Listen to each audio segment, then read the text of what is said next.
The fluorescent lights of the long, empty hallway hummed their usual monotonous tune. For Elias, this was the soundtrack to his life, the lonely melody of a night shift security guard. Patrolling the sterile corridors of the Omnicorp building was a job that paid the bills but starved the soul. It was the same thing, night after night. Check the doors on the east wing, circle back through the main lobby, make sure the server room is secure, and repeat. The silence was his only companion, a vast, echoing presence that filled every corner of the deserted office building. Tonight, however, the silence felt different. It was heavier, charged with an energy he couldn't quite place.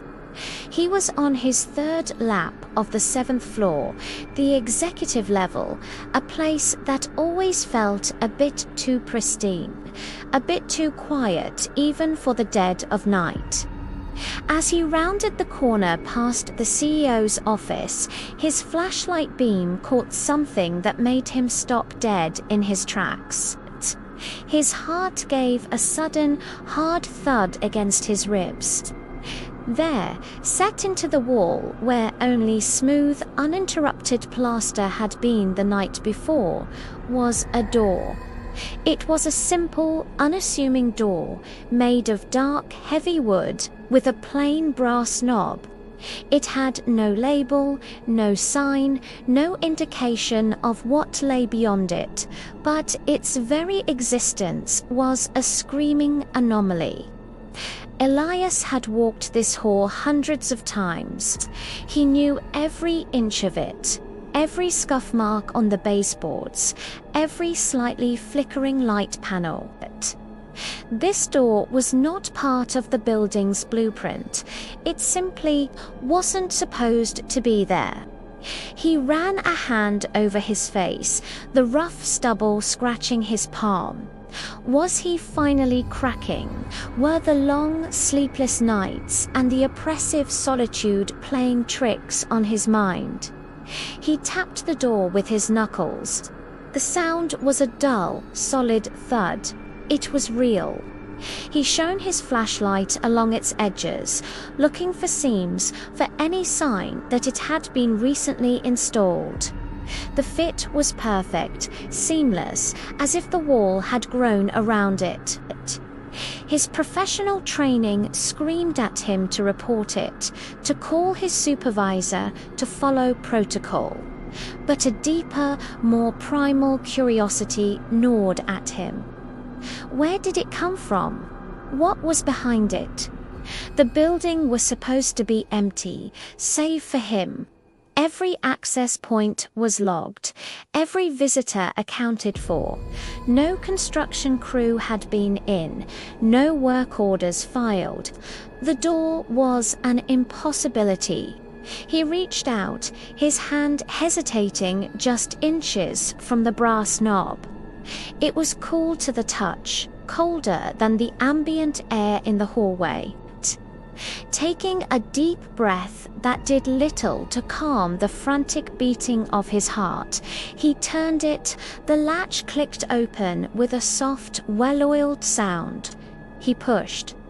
The door swung inward without a creak, revealing a darkness so profound that his powerful flashlight beam seemed to be swallowed by it. A strange, musty smell, like old paper and ozone, wafted out from the opening. He stepped across the threshold, his footsteps echoing in a space that felt both small and unnervingly vast. He swept his light across the room. It was small, no bigger than a walk-in closet, and lined with what looked like dark, sound-dampening foam. But that wasn't what made the air leave his lungs in a choked gasp. The wall directly opposite the door was not a wall at all. It was a bank of monitors. Dozens of them, all glowing with the familiar, sterile scenes of the Omnicorp building. He saw the main lobby, its marble floors gleaming under the night lights. He saw the empty cubicle farm on the 4th floor, the server room with its blinking green lights, the deserted cafeteria, and then he saw it. On the largest monitor, right in the center, was a live feed of the 7th floor hallway. The very hallway he had just stepped out of. His blood ran cold. He could see the open doorway, a dark rectangle cut into the white wall, with the faint glow from his own flashlight spilling out from it. He was looking at a live feed of himself from a camera positioned somewhere in the hall. A chilling realization began to dawn on him. This was an observation room, a hidden, secret place to watch the entire building. But who was watching? And why was it here? His gaze drifted to a worn leather chair positioned in front of the monitors. Next to it was a small table. On the table sat a half-empty coffee mug, a dog-eared paperback novel, and a logbook. His hand trembled as he reached for the logbook. He flipped it open. The pages were filled with neat, meticulous handwriting.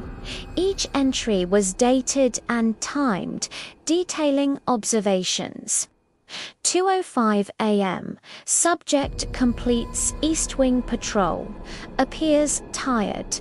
3:15 a.m. Subject in cafeteria.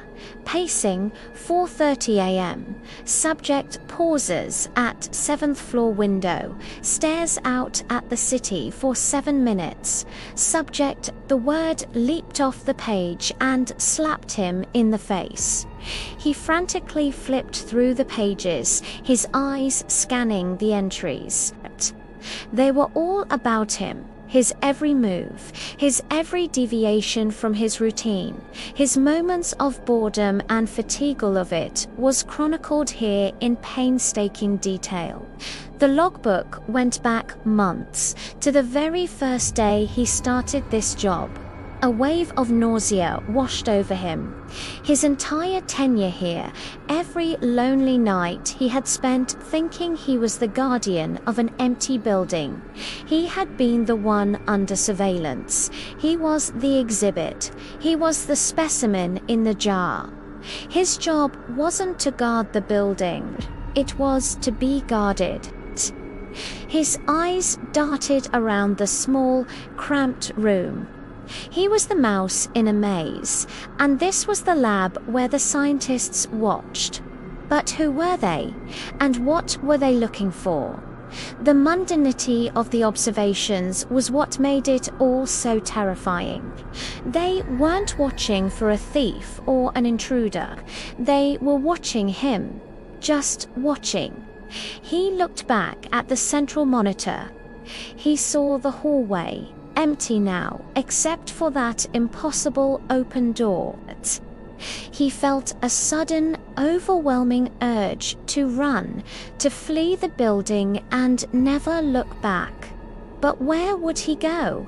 If they could build a secret room in the middle of a high-tech corporate office, what else were they capable of? Then, a new detail on the desk caught his eye. Beside the logbook was a small laminated ID card, just like his own. But the photo wasn't of him. It was a man he'd never seen before, with tired eyes and a grim expression. The name printed below it was Elias Thorne. His name, but that wasn't his picture. Below the name, in smaller letters, was a job title. It didn't say security guard, it said asset, and beneath that a single horrifying word, previous.